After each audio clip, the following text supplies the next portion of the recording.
Hello, horrorphiles. You're listening to Dissecting Horror, examining the anatomy of fear in film, television, and literature. I'm filmmaker Stephen Aguilera. I'm writer and performer Kelsey Zukowski. In this Halloween episode, we'll examine the 2007 favorite Trick or Treat. And in honor of our podcast's one-year anniversary, we'll pepper in Halloween questions to each other throughout. This dissection will be spoiler-free. We are the Horror Whisperers, your champions of horror and keepers of the fearscape, on this podcast of frightsome delights, if you will. I will, and we hope you will subscribe for more, won't you? The rules of Halloween. Rule 1. Never blow out a jack-o'-lantern. Rule 2. Always pass out treats. Rule 3. Always wear a costume. Rule 4. Always check your candy. It was cheesy but very in sync. 5 interwoven stories that occur on Halloween. An everyday high school principal has a secret life as a serial killer. A college virgin might have just met the guy for her. A group of teenagers pull a mean prank. A woman who loathes the night has to contend with her holiday-obsessed husband. And a mean old man meets his match with a demonic supernatural trick-or-treater, according to IMDB. For a film that comes in at an hour and 22 minutes, that's a lot of ground to cover. But with my rather short attention span, this balance of complexity and brevity held my concentration perfectly. It is very well paced, with no parts dragging. I will always advocate for quality over quantity, especially in film. An hour and 22 minutes of a solid movie experience to me is far preferable over enduring 3 hours of something merely decent, regardless of how much spectacle it might offer. Filmed in Vancouver, British Columbia, this film stars Brian Cox, Anna Paquin? I feel like I'm saying that wrong, and Dylan Baker, among others in this extensive and quality ensemble cast. Produced by Brian Singer, this film was written and directed by Michael Doherty, who later went on to direct Krampus in 2015, which we reviewed in our Christmas episode, along with Godzilla King of the Monsters in 2019. Trick or Treat is a deliciously fun, witty, and macabre holiday horror film focusing on the most wonderful time of the year, Halloween. In this film, those that face bloody, brutal ends suffer a hefty price for not honoring the sanctity of this holiday, mainly its traditions, rules, and true spirit. While there are many monsters in this film, both human and supernatural, the most iconic and only true constant in all 5 storylines is the oddly adorable, creepy, and merciless Sam, in homage to the holiday itself, Sam Hain. While at first he seems to be a child trick-or-treating, the true nature of Sam is something far more ethereal and malicious, representing Halloween itself. Much like a Krampus figure, defending Halloween and making sure those who do not honor or follow the rules of the holiday are severely punished. Speaking of Krampus, Steve, when we discussed filmmaker Michael Doherty's sophomore holiday horror film, following this one in our Christmas special, Krampus, you mentioned it felt less polished in comparison to this film. Where did you notice that superior direction and execution? Why do you think this film works so well? Yeah, I would say that since this, which was his directorial debut in 2007, he has failed to match the quality and spirit of that first one. There's a common belief that your first movie or your first screenplay or your first anything is automatically going to be shitty. And that is commonly true. However, the first script I ever wrote remains my favorite, and I have produced some excellent works since, if I may say so myself. But there can be a situation where when one starts off, one has the most enthusiasm and least recognition or understanding of what one's limitations are supposed to be. One is then set free to create with what might be called an ignorance of what should be restraining us. I found that the more rules I learned thereafter, so I'm turning this about a question about me, but the more I learned, the more confined and constrained my writing became until I eventually found a balance. But part of me just finds it a bit insulting, presumptuous, and daunting to hear that you must spend so many years or decades toiling before one's work can be finally deemed worthy. Perhaps this was the case with Trick or Treat, but there was such a freshness to this one. It seemed more formulaic after this. I loved how this had a lack of structure. It seemed to ignore all that and just throw a bunch of stories in and let that story's telling dictate where those other stories should go. They just organically intertwined in a way that just felt so entertaining and engrossing. And everything else he did after just felt very studio-esque and even bland. Yeah, I think there's also, you can tell this was a project that different versions and aspects to it were kind of a part of his creative motivations in mind for a long time. It was actually the first thing that really introduced Sam as a character and kind of spawned the rest of the film was a 1996 short film that he wrote called Season's Greetings.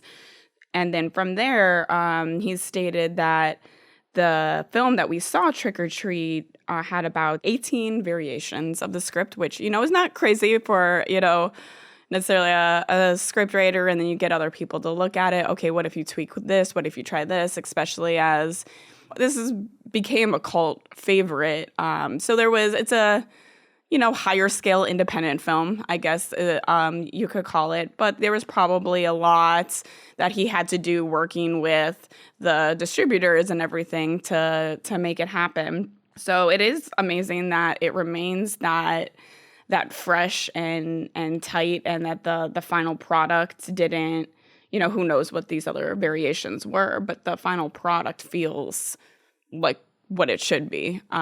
So yeah, it is kind of cool that passion and just strong direction and everything was able to come together for this. But also, I doubt he probably put as much time and passion, definitely not the years, into Krampus, which was probably, he probably had an idea of like, oh, what if we did something like that? But it was like, evil Christmas aspect. And I know for that film, he said he was inspired by things that he grew up with, like Gremlins. So there's probably, some inklings of ideas in his mind, but he might just not have put, the care and time to really realizing it in a way. And yeah, you can definitely have a lot of filmmakers do grow and learn as they go on, and that's great. Anyone should do that in any craft. So hopefully I would like to see him turn it around and, put that level of care and creativity and just genuine spark. Like, this really just captures like the Halloween spirit in so many ways. So whatever subject you're tackling, you always want that to feel genuine and just carry that energy that you're trying to explore. So yeah, we'll see. But I think some of it is just like the time, and if that's your one passion project that you're just so motivated on, and there's probably so many obstacles you have to go through, and you push through and make it happen, versus a project they're like, hey, we want you to do something like this, but like with this other concept, can you do it? You probably, ideally you give it your all and make everything as great as you can with that same enthusiasm. But I think that might have been a little bit of the difference there. I think that's key, because the other film that he directed past that was Godzilla, King of the Monsters. And as a writer, he has been, I would say, more prolific, having penned, is that cheesy to say? He penned many a screenplay. No, that's accurate. Anyways, he penned in some participating capacity X-Men Apocalypse, X2, Godzilla vs. Kong, and Superman Returns. And all those are pre-existing franchises. And I think it is significant that Trick or Treat was the one that was just him, just his working on what he liked. And when you attach somebody to something where there's probably another half dozen writers and so forth and a bunch of other people in a bigger studio capacity, it's just going to be more stifling. And I think that's what we're seeing here. Yeah, definitely. That makes sense to me. Can I ask you a question now? Absolutely. I'll start with my least creative question. What films do you watch every year on or around Halloween, Kels? Usually the absolute must go-tos are Hocus Pocus and Nightmare Before Christmas, because that's just been Halloween since I was 4. So those are films I have to watch some, even if I'm working that day or I have other things going on. At some point, those films need to happen. And then there's Halloween, John Carpenter's Halloween is definitely one. I always try to at least watch the original sometime in the season. Definitely there was a lot of times, especially like in teenage years when you have less going on, where I would, usually do a full marathon of all the Halloween franchise films. Trick or Treat is one I usually like to throw in to the mix. And now for this podcast, I've watched it twice already this year, so I'm caught up on that one. I think those are the main go-tos like that I really need to watch. And then there's a lot. I really just try to watch as many throughout the season, especially in October, just as many, like almost nothing but horror content. It's very rare if I watch anything outside of that genre, or at least, the spooky lights, I guess family-friendly horror, as I like to call it. I like to watch a lot of those because a lot of them is just like embracing that mixture of suspense and scary, but also just the kind of marvel and whimsical and fun nature of the holidays, and they just bring me happy. So, do you watch A Nightmare Before Christmas at Christmas too? Absolutely.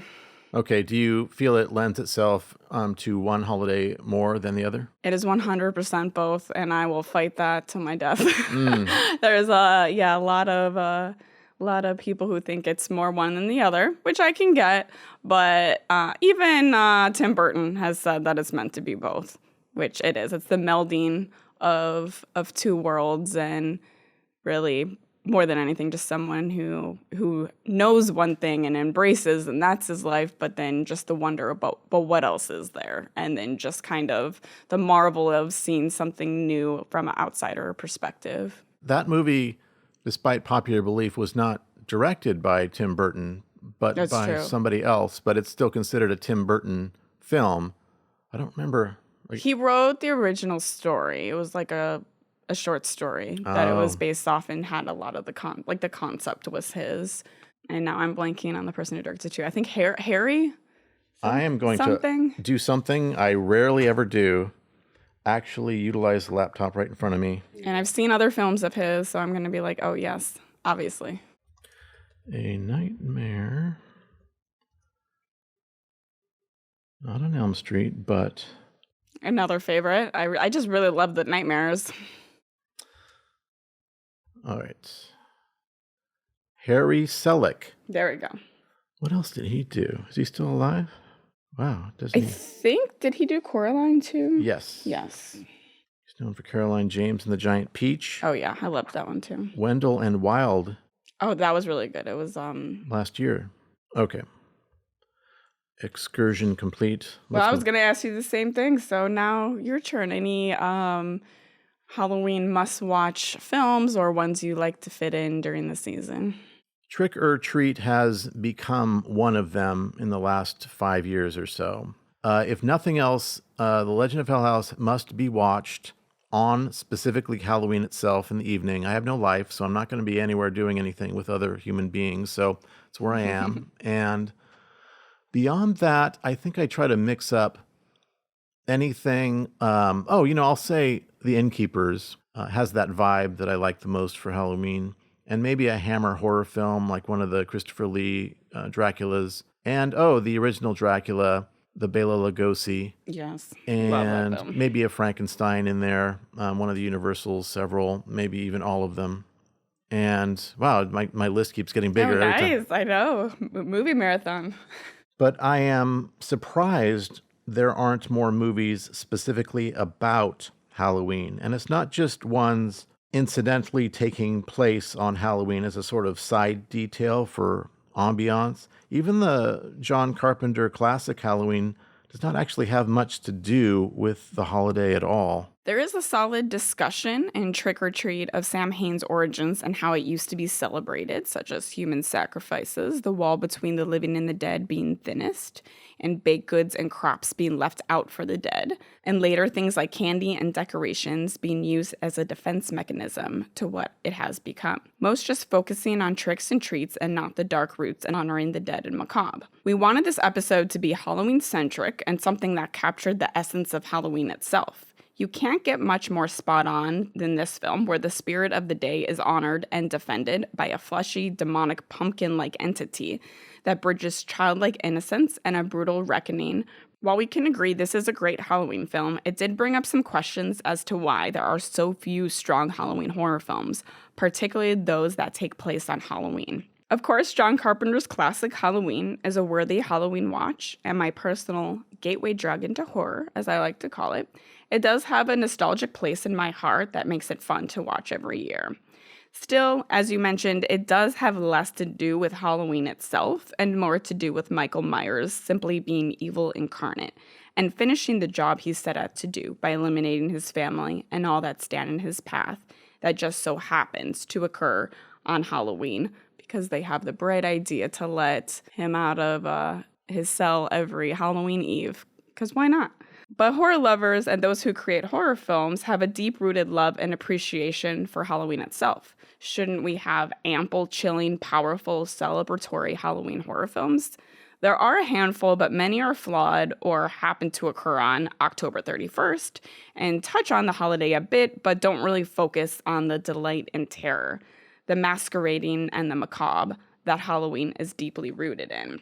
As we seem to agree that there is a lack of really quality Halloween horror films, what more would you personally like to see in the holiday lore on films that might come out in the future? That would require me having a deep knowledge of what Halloween lore is, which I think is lacking. Maybe that's the answer. More films that go into the lore then. Something that educates. It is a point of curiosity. It's based on All Hallows Eve. I think it's morphed into just whatever Americanized holiday it has become, to the point where much of the original meaning is lost. We even have people who dress up as Disney princesses and superheroes, things that have nothing to do with the reasons why people were dressing up, which I can't even remember what that was about either. But yeah, I don't know. I think it was like Krampus. When we did that one, I felt like I learned a lot about what Krampus was, but I don't think that movie actually explained anything about the meanings of Krampus. It just introduced the character and left us to research and figure out. But at least it sparked an interest in it and introduced us to this character. And I suppose that's another one where, say, is it a Christmas movie or is it a Halloween? But it's just more decidedly Christmas. It's, yeah, Christmas definitely, just with the darker roots and origins. And I mean, Krampus and similar, as we talked about in that episode, there are similar different, like there was a Christmas witch in some, especially it's more prevalent in European countries, just a bigger part of their lore of the holiday. And not all of them were necessarily evil. Like it had some dark roots there.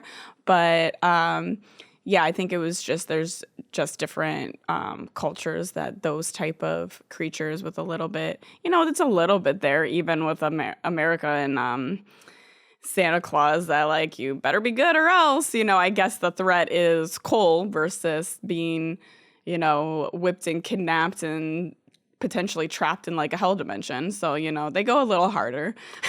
Well, in the same way that Krampus has that early European influence forming that later tradition, Halloween to me feels very similar.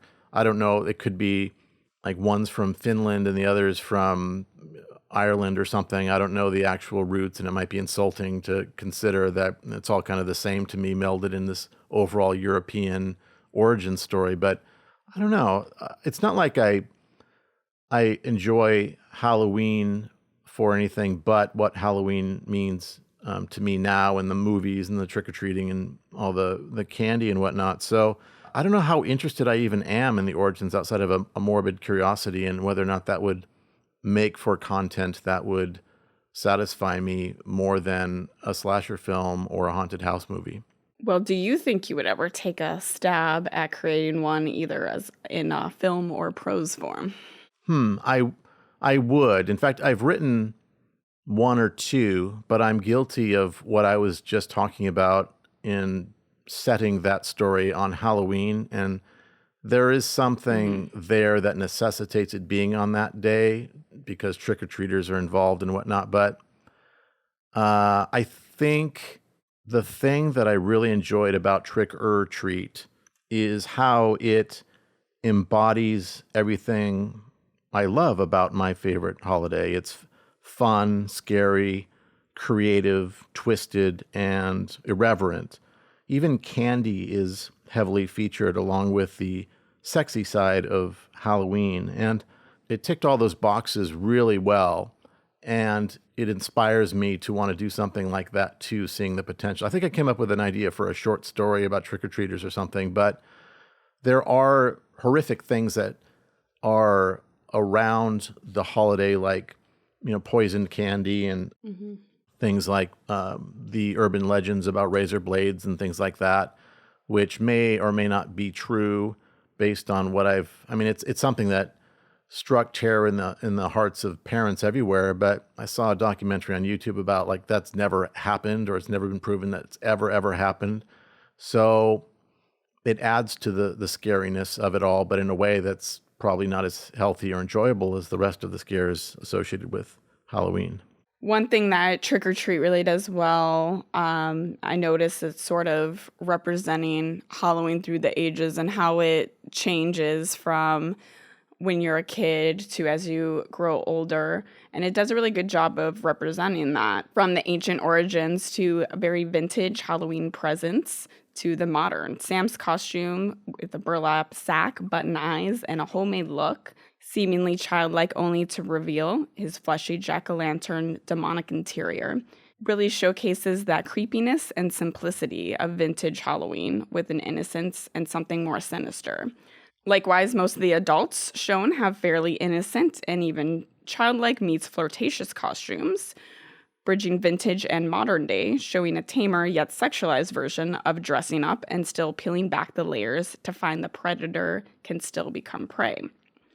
Additionally, it focuses on all ages that experience Halloween and how they do it, from a childlike wonder proved to be more sinister to an older child who is too cool for Halloween's rules but wants to reap all the rewards, stealing Halloween candy and wearing a shirt that simply says, "This is my costume," to teenagers using untimely tragic mass deaths of handicapped youth for a scare to another outsider, to the 20-year-olds ready to have a Halloween party and primal awakening to never forget, to parents honoring the traditions and proving to be sinister and out of their league when faced with real evil, and the older plagued recluse haunted by what happened on many Halloweens ago and forced to pay the ultimate price. It really covers what Halloween looks like through many different eyes. This was my takeaway from the film before we set out for the podcast episode. And looking a little deeper, Doherty confirmed this was the goal in tackling Halloween through all stages. Even in every version of the 18 different variations of this story, that this was always a key aspect he wanted to focus on. To quote Michael Doherty, "The first story with Dylan Baker and his son is about how you're introduced to the holiday. The second one with the kids is you and your friends roaming around without parents for the first time. This one with Anna Paquin and her friends is Halloween in your 20s when it's about sex. The final story with Brian Cox is Halloween in your twilight years. It's the Scrooge of Halloween." Time for another question. All right. What is your earliest memory of Halloween? Really, Hocus Pocus is the first thing I could think of. Like, I definitely went trick-or-treating, but I couldn't tell you what I was that year, or don't remember the candy or any spectacles specifically. I just remember, again, 1993, it came out when I was 4. And I just remember watching that and being marveled and it might even the same year Nightmare Before Christmas came out. So yeah, I just remember kind of being taken by those films and the sort of wicked and spookiness combined with a sort of whimsical wonder. As sacrilegious as it may be for me to say, I've never seen Hocus Pocus. Is it actually a Halloween-based story? Is it just more of a scary film for... Yeah, it's pretty Halloween based. It's probably the biggest focus is witches and witches that were, around the Salem witch trial era. But of course, these were actually real witches who were killing kids and sucking the life out of them. And they come back basically by, something dumb that one of the characters does, thinking that it's just a bunch of hocus pocus, trying to impress a girl and just having fun and not taking it seriously. And then they have these witches hunting them for the rest of the movie, and they have to find a way to defeat them, basically. In a lighthearted way. I take it it's a comedy? It's just it's fun. I think it's almost a film that I appreciated more as I grew up, actually, because there's some really smart, witty writing that I think hits more and you understand more the older that you get. But like some of the comedy even just comes from they're in the it's 1993, but for them modern day for the first time being, I think it was around 300 years that they were asleep for, basically, and just like marveling on how they view things. Like they think black concrete is a river of death, and they think firefighters coming are witch hunters, and for a while they think all the trick-or-treaters are really like demonic spirits, and there's someone in a devil costume who they think is their actual master, the actual devil. And just as they slowly start to understand, oh, this is a trick, and so the protagonist, the kids, kind of use a lot of that to their advantage too. All they do is have to trick them into thinking this is a real threat, when half the time it's an illusion and they're not used to these illusions. So most of the comedy, I think, is just that sort of fish out of water, different time sort of comedy. I think I would enjoy that. I should check that out. It's pretty fun. I do agree that pacing and format is one of the things that just works really great about it. I think, especially as a horror anthology, it really stands strong. It has this horror-loving homage, fun spirit to it that just really makes it shine above nearly all others due to the pacing and just seamless melding of the shorts coming together, while they all stand strong as their own entities and journeys throughout one hellacious Halloween night. This film has layers and an unconventional structure. Watching it for the first time, you perceive events and characters in a certain way. The second time, you see people and events in a completely different way. Not all is as it seems in subsequent viewings, but even on the first time through, one picks up how interwoven everything is, as characters brush elbows with other storylines, each setting up and paying each other off satisfyingly. In Trick or Treat, few people are as they seem. We all wear our own masks on Halloween nights in a spooky, macabre, celebratory glory, making the unsuspecting the most deadly. From the father-son segment to the Halloween party in the woods to the teens revisiting the site of Halloween tragedy, seeming to honor the dead, the film does a great job of showcasing an unlikely villain hiding in plain sight, building the suspense and dread, seemingly leading to imminent slaughter of the unsuspecting and innocent, even if at times bothersome and annoying, and misdirecting you, only leading you to a different type of morbid embracing of the holiday traditions in a wonderfully gruesome and primal way, often even turning cruel predator into prey, making all pay a hefty price unless they truly honor the rules and traditions. Even for those that seem to honor one aspect, can be given a cruel abandonment and taste of their own medicine if their character and intent isn't pure. With a $12 million budget, this Halloween gem never saw a life in theaters, shockingly. Originally slated for an October 5th, 2007 theatrical release, It was announced in September of that year that the film had been pushed back. After numerous festival screenings, it was eventually released on home video in 2009 before the days of streaming.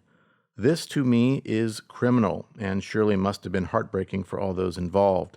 Considering its production quality and rare story caliber in this horror landscape, I cannot fathom why a theatrical release was averted. It seemed like it was definitely something maybe the studio or, distributors didn't really fully believe in, enough to let him make the film.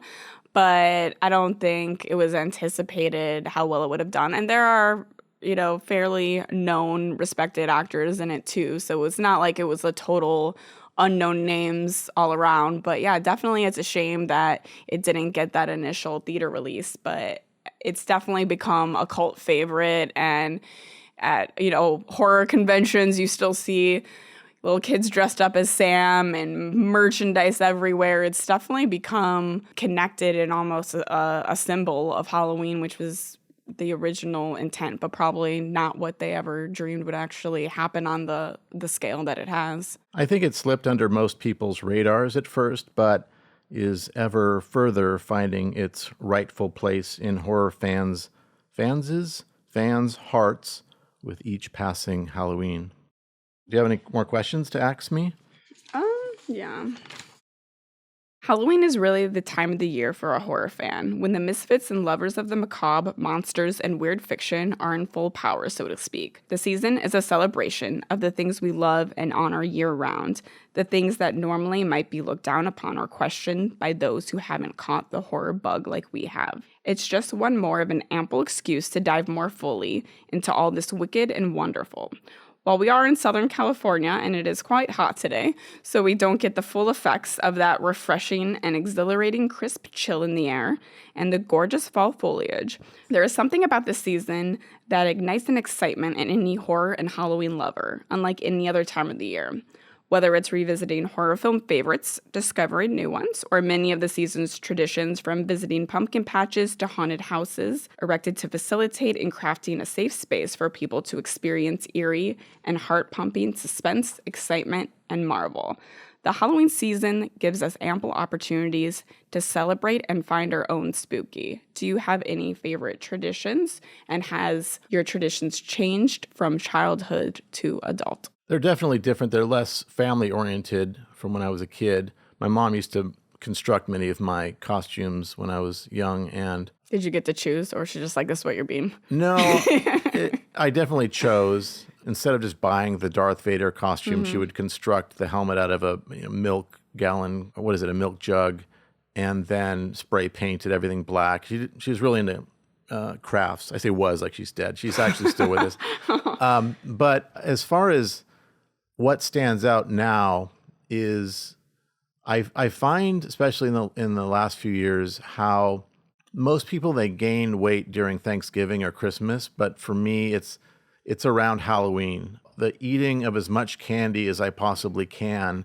is very much a part of the feeling, the vibe, which I feel like I have permission to do around this season. So it has its ups and downs, of course, but that's one thing. And when you talk about the weather here, the feeling of Halloween doesn't really happen until like 3 days before Halloween itself, seasonally speaking. And so I feel there's an urgency to cram in as much Halloween-related movie watching and discussion and just whatever I want to do that's Halloween-related within that few days before Halloween. And then it's over, and then I feel like I have to wait another year to experience it again. But I'm trying to extend in my mind the idea that you can enjoy the horror season throughout all of winter so that it's not so fleeting. See, I just started with a Halloween convention in late July usually. But that's the other way. You can extend it. For me, especially like November 1st, I'm like, it's like, I guess how some people have like seasonal depression. That would probably be when I'm at most risk of that. Just, it's like difficult for me to accept that Halloween's over. So I usually just continue the movie watching and things. I need like a slow exit out of it. So I'm probably still watching things like Corpse Bride or, things that kind of like slowly ease me out of it. And plus my birthday is also 2 weeks after Halloween, and I usually just use it as an excuse to do something else like Halloween related. So I'm a little stubborn and moving on. Do you think it's perfectly okay for anyone to display Christmas products prior to October 31st? All right. I personally don't like it, but I also try not to be a hypocrite because, again, I go to a Halloween convention every summer. So I don't like, I got kind of Christmas stuff kind of agitates me, which it doesn't really work out great because also even just going out, workplace, everything is very Christmassy. If people wait at least until after Thanksgiving, okay, really until December for me. Really, me personally, when I will be watching Christmas movies or more like getting into the spirit is like Christmas Eve, maybe like a couple days before. Like I like certain traditions and spending time with my family. I do love Christmas horror, so I guess that's the Jack Skellington in me. I'm like, okay, I can celebrate it if you basically make it a little Halloween as well. But yeah, I personally, it doesn't bring me happiness. It brings me agitation usually. But I'm also like a big believer in if something makes someone else happy and isn't hurting you. Like if someone puts on Christmas music in their car in June and that makes them happy, well, if I'm not there and I don't have to listen to it, then okay, great. Like that makes you happy, awesome. Make Christmas cookies, celebrate, put on a Christmas movie if that works for you. But I personally don't like it, but also you gotta let people have their happy. Which is better, Halloween or Valentine's Day? Halloween, obviously. It's the best day of the year. Correct answer. Nothing is more disturbing to me than February 14th, whatever the fuck the day is. I usually try to do something a little spooky. Like I believe it might have been the original Dracula film that was actually released on February 14th. So there was one year where we just had watched the film and had like a Dracula celebration. Like that's more what I would do on Valentine's Day. Second Halloween, always. Yeah, I like the idea of a second Halloween, and it should land on that day. Yeah. That would definitely redeem the ickiness of that date. Trick or Treat currently holds a respectable 82% critic score and 72% audience score on Rotten Tomatoes. In October 2022, Michael Doherty revealed that he was in active development for Trick or Treat 2 with Legendary Pictures, although the film had not yet been officially greenlit. IMDB currently lists it as being in development, with no other information available. Do you think it will ever happen, Kels? I don't see why it couldn't happen. Who knows? The reason why it isn't is maybe he's busy with other projects. But again, this is something he said he was developing and then seemed ready to go forward for over 10 years now. So, I mean, there's so much love for it. And as we said, it is kind of his best film. He seems to want to do it and the fans want him to do it. So is it something holding it up behind the scenes? Yeah, it does. It's a little odd. It's taking this long and hasn't come out yet. I don't know, budgetary limitations, even that. There's so much merchandise. Like they have to be making a lot of money just on the merchandise. You know, Spirit Halloween has a whole trick or treat line. You know, a lot of different companies do have officially licensed.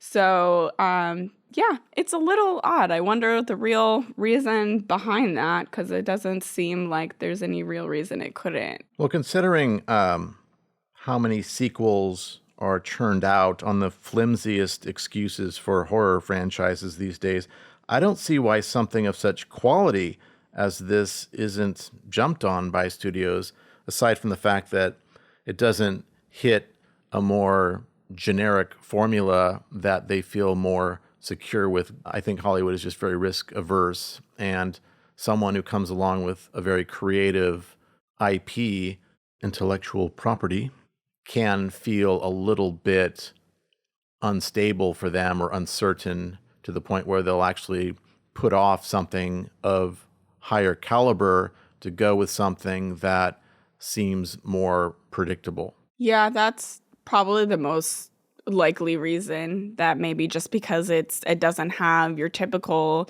story structure, that their stories are fully explored and come to a conclusion, but kind of this merging of different mini stories to make one bigger story. I mean, that was the format of the first, so I would imagine it might do something similar with the second. So yeah, and that's, I guess it's a sad reality. Just once it becomes a Hollywood film, they don't want to take any real risks with it. And really, it doesn't seem like it would be much of a risk because there is a pretty healthy fan base. And probably most of the people who went to see Krampus were because of Trick or Treat as well. So it's like, it's kind of been proven again and again that the fan base is there. So hopefully they take a chance on it one day.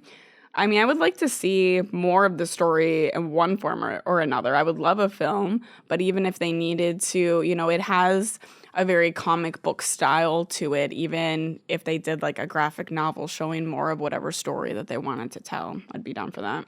Well, an anthology by definition is a series that presents a different story and a different set of characters in each different episode, season, or segment. These usually have a different cast in each.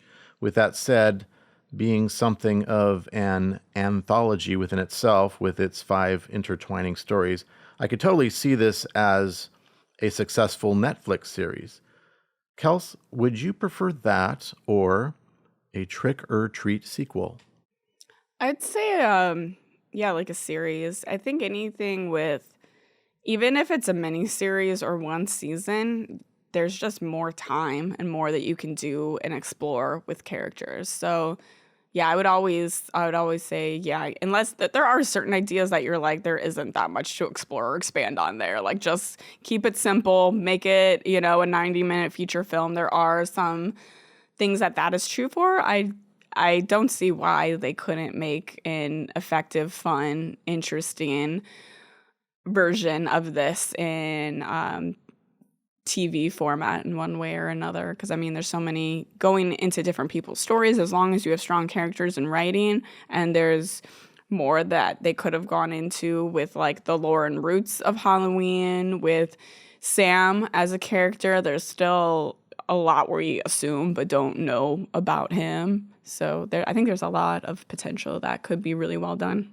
You brought up Sam earlier. Like, of course, that relates to Sam something that I have no idea what you're referencing. Sam Hain? That's like basically Sam Hain is Halloween. Or the roots of what Halloween once was. So Sam Hain is just the character in this story. Sam Hain was what the holiday was called. Really? Yeah. But it was your, not condescending, but just like assumption that I would have any idea what Sam Hain, and it was like, I've never heard that in my life. That made me think that people listening to this will probably think or ask the same question. Okay. Why? Is that a person, or is that just a word that happens to be? Sam himself is a good iconic sort of reference and essence of Halloween itself, being named Sam after Sam Hain, which is a holiday observed from sunset on October 31st to sunset on November 1st. It is a celebration of the origins of Halloween. Sam Hain was first observed by Celtic pagans, which marked the Celtic New Year, the end of summer, and the end of the harvest season. It also signaled the beginning of winter, which they associated with death. On this day, the Celtics believed the veil between the living and the dead was especially thin. This allowed spirits of the dead to visit the living. When first watching this years ago, my expectations were quite low, frankly. Sam, the little character wearing the burlap sack over his head on the poster, shares that similarity with a character in the film The Orphanage, which coincidentally was also completed in 2007. This alone made me scoff, but since then I have come to recognize how radically different these characters and films are. Regardless, I was quite taken aback by how fresh, entertaining, and thoughtfully made Trick or Treat was. I almost had to come to terms with how far off my initial expectations were and admitting to it being that good.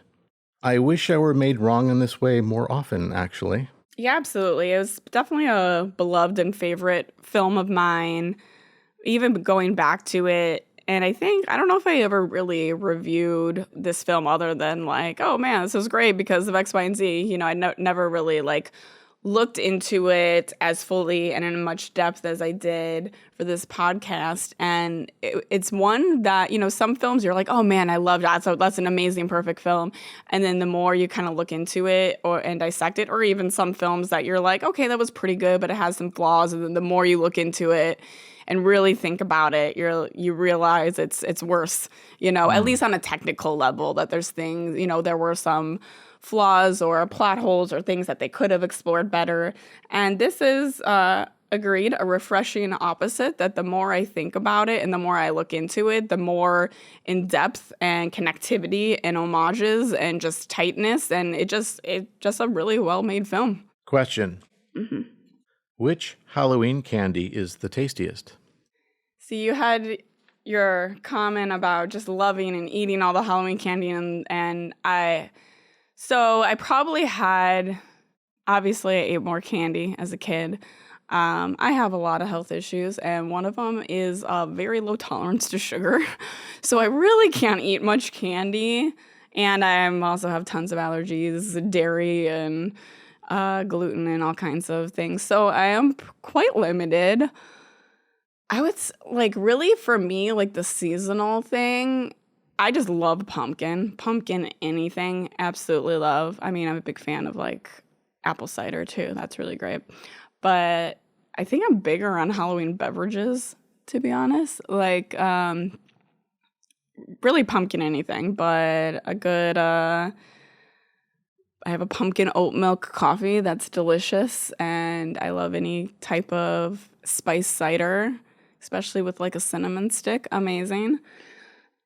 If I had to pick a candy, it would probably just be like a dark chocolate, honestly. When I was younger, I loved sour candy. So it would have been all that sour, sugary coated candy that I would not be able to handle now. Well, you turned my lighthearted question into the most depressing. You know, you're not the first person who's asked me this, like, recently. So I'm like, it's hard to say. Well, okay, you mentioned you enjoy the Halloween candy. So do you have any favorites, either candy or other seasonal fall Halloween treats? I enjoy all Halloween candy equally, and I make it a point to eat as much variety and quantity as possible. You have these bags of candy which may have 4 things in it. I wish they had one with 12 different types of thing, and it's always like a chocolatey-based pack or a fruity-based pack. They always put in the greatest quantity, that thing which is the least delicious, as filler, like Tootsie Rolls. There's like, it's 90% Tootsie Rolls, and then a few, or if you get Tootsie Pops, it's mostly the Tootsie Roll flavor, which is the most uninteresting and uninspired, and you want like the red ones. When I was a kid, occasionally you get like some sort of a popcorn thing, something special, something different, and everybody else just gets like butterscotch or something funky. You'd probably like butterscotch. It sounds like it'd be your cup of tea. It's kind of attuned with butterbeer, which is one of the most delicious things I've never tried it. Yeah, they only have like the official butterbeer at Universal. Okay, so I'm going to ask you another question. Kels, is there anything about Halloween that you feel inclined to gatekeep about, from inappropriate costumes to practices or snacks? Like anything that is not okay. Yeah. I mean, I'm definitely sensitive to, I guess, if there are, like insulting depictions of cultures, like I can see that, like Native American, being like a stereotypical character or something like that. I would respect that culture and if they find it offensive to them. I think it really kind of depends on that group of people, because if they don't find it offensive, they're like, yeah, whatever, then okay, then it's not an issue. But if it is something where people have spoken out that this is harmful or disrespectful to my culture, it's not your costume, I would respect that. There's enough, like, just fun movie characters you could be, or create something yourself. Like, there's literally endless options to not have to go there. For a holiday revolving around fear, death, and suffering, why do you think Halloween is so popular, even with the smallest of children? I think because there's something very fun about it. Maybe it's become exploring this spookiness and the suspense and knowing something's around the corner or someone's gonna jump out at you, or little theatrical sort of coming alive of whether it be demons or ghosts, but like not in a way where most people think this is really happening or they're in real danger. So in a way, maybe similar to horror films, that it's sort of a safe space to push yourself a little and be on edge, and it's more that exhilaration of maybe knowing something's coming, but not really thinking your life is truly in danger. Just something that is a little unknown and macabre and unsettling, but also you kind of have the side of it where it's sort of fun and you're outside of yourself because you can maybe be something that you wouldn't be every other day of the year. So it's kind of a fun little mix, and partially because of certain traditions and decorations and even films that kind of celebrate sort of that fun aspect of it, but still kind of honor the unsettling dread and wickedness that kind of goes along with it. So I think it's just how the holidays has kind of become a melding of those two things. Most people don't, I mean, you never know what might happen, but I think most people aren't like in fear for their lives on Halloween. It's just sort of a fun celebration of the living and the dead and kind of exploring a little bit of the in-between, I guess. It does add to the variety of holidays. You've got Christmas and the festiveness of all that, and birth of Christ or is it the rising of Christ on Easter, and all these things that are going in positive directions. To have one that emphasizes the darkness in a still fun way, I think is kind of generous of society to give us, actually, considering how strict so many people are, but it can be expressed in a number of different ways. Yeah. Is there anything, Kels? I keep saying Kels with... That's okay. that's doing part of my name. I've been doing it to annoy you specifically in the hopes that would trigger you, and you just blank each time. Like, yeah, go on with the question. Oh, no, that's fine. I mean, it's part of my name. It's a nickname of sorts. God damn it. All right. Is there anything you dislike about Halloween? It's not every day of the year. It's the only thing I dislike about it. I literally want to live in Jack Skellington's Halloween Town. Even there's a few like fantasy novels, like a Dark Fae series, where not necessarily specifically Halloween, but it's like an eternal fall, and of course it's like supernatural. So there's this like ethereal kind of otherworldly quality to it, and just how everything's described, like even like the smells and the colors, and yeah, I would just eternal fall and eternal Halloween would be amazing. But I guess you could argue you appreciate it more if it's not always there. That is true. And I have considered transforming, like my fantasy is to get a house that I can make into something of a haunted house feel, so I can be in that environment all the time. But if I were to ever get married or have kids or something, I'd have to find somebody that was definitely on the same page. And you should anyway, though. Yeah, that's true.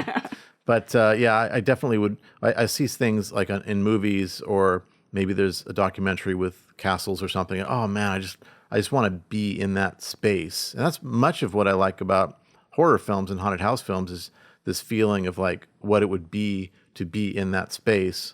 And I enjoy that sensation, that feeling that it gives of being cold and old and creaky and all that. But even the original Dracula I watch, and I'm like, wait, what? What's the issue? You guys get this like gothic, beautiful castle, probably with a beautiful library as well. You get those vampire endorphins. Like, it sounds like a great deal.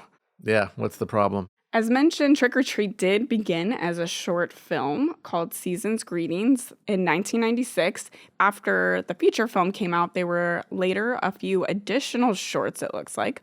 One was called Father's Day, and the other one, Making Friends, in 2011 and 2012. Did you happen to see any of these versions? I believe there were some of those included on the Blu-ray, and I watched them, but I have no memory of them. All right, so I only watched the first one just earlier today, just to see where it all started. It is an animated film and has a similar sinister dread and whimsical beauty akin to a Tim Burton style, yet a style that is Doherty's own signature and shows the roots of the feature film. There are glowing jack-o'-lanterns, winding, eerie moonlight roads, glowing eyes, menacing shadows attacking the seemingly innocent, and of course, the true force to be reckoned with is the least suspecting and seemingly oblivious innocents offering a fun twist and win among the seemingly doom and suspense built up. The film nails the wonder, horror, and cost of forgetting that you never know the true being under any mask. Still, it is very much just an introduction to Sam and this idea, so it is cool to see the origins and then what it became. Trick or Treat is deep in homages to other Halloween and horror material that came before. One of the most noticeable being things like Tales from the Crypt and Creepshow with its comic book style and multiple stories intersecting. There are inspirations from other genre and Halloween fare as diverse as John Carpenter's Halloween and The Great Pumpkin Charlie Brown. Particularly Halloween with Anna Paquin's Laurie, the virginal and unsure, but ultimately mighty capable and ferocious final girl of sorts, which seems to be a nod to Jamie Lee Curtis's Laurie with perhaps a bit more bite. Additionally, even Sam being a murderous, seemingly innocent dressed-up child on Halloween to the suburban, unlikely serial killer in the neighborhood, tapping into some commonalities and themes that evil can be lurking anywhere. I appreciate the film nails a dark comedy tone, but it never sacrifices the horror.